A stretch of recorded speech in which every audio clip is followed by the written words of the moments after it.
When I first joined in 2020, I mean, it felt much more sort of punk rock, even though it was well past the cypherpunk era. But it still felt like we were this ragtag group of pirates, you know, and we were coming in with raising our flag and saying, hey, have fun staying poor, everybody else, if you're not into Bitcoin. And I think another part of that era in 2020, like there was a bunch of great writing coming out. You know, like you, Gigi, Brendan Quittem, there was all these like original thought pieces that really sort of help push the culture forward. Where has that gone?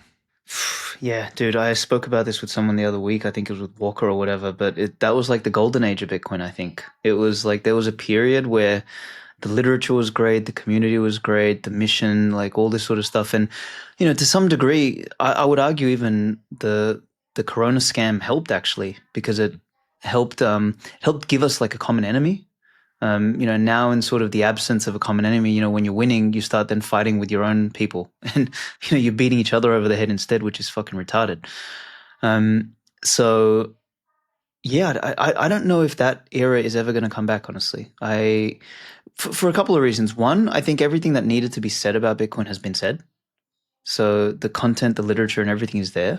I'm sure people will come up with other things, etc., or whatever. But I just don't think it's almost like what it feels like to in the Austrian economic space, right? To like read Mises or something like that, and then it's kind of like you read a modern Austrian economist, and he might be good, but like, what's he really going to say that's not just a variation from what Mises or Hopper or someone else already said, right? Like it's so I think, and that's not to compare us to like Mises or anything. It's more just to say that sort of this was the golden age of like really thinking through what this Bitcoin thing really is.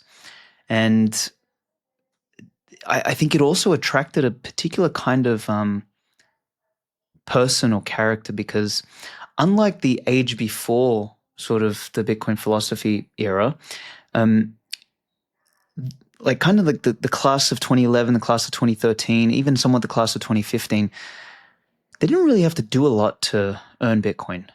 Some of them had to understand it quite a bit, but buying 50 or 100 Bitcoin when the price was like 50 or $100, it's not a lot. That's like 5 grand, 10 grand.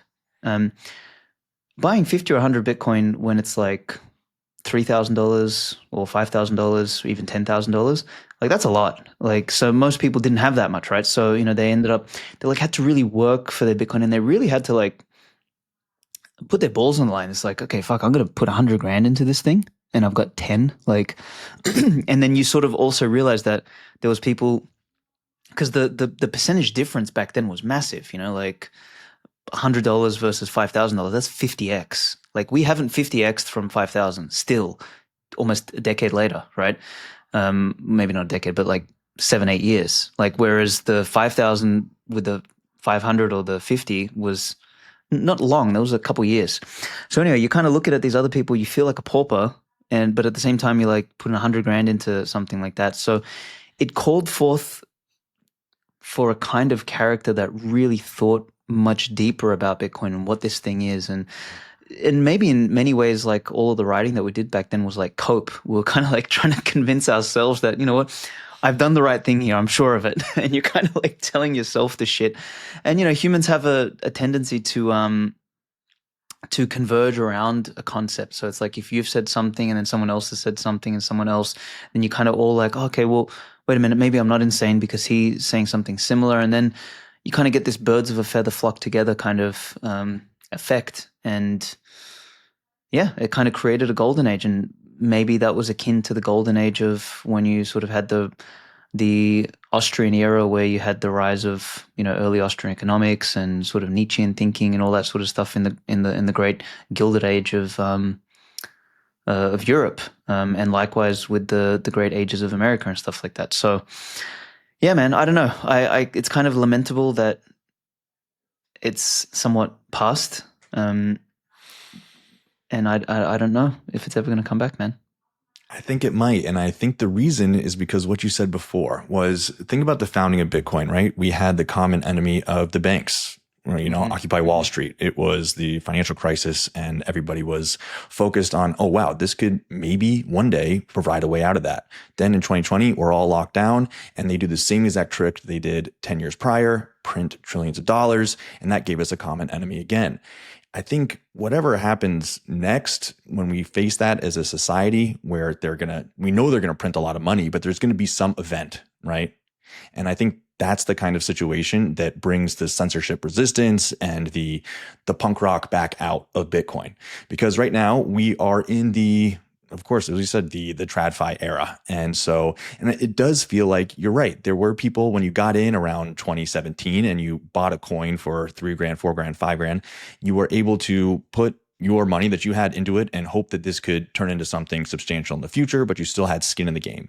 Now people look at it over 100K and they think, oh man, I missed the boat. I need to get into these other things. And so that's why we're seeing the treasury companies, right? And those things have just sort of really exploded. I mean, in terms of the worst way possible. Now, I just did put up a stat that said 18 of the top 105 treasury companies publicly listed are trading at an MNAV less than 1.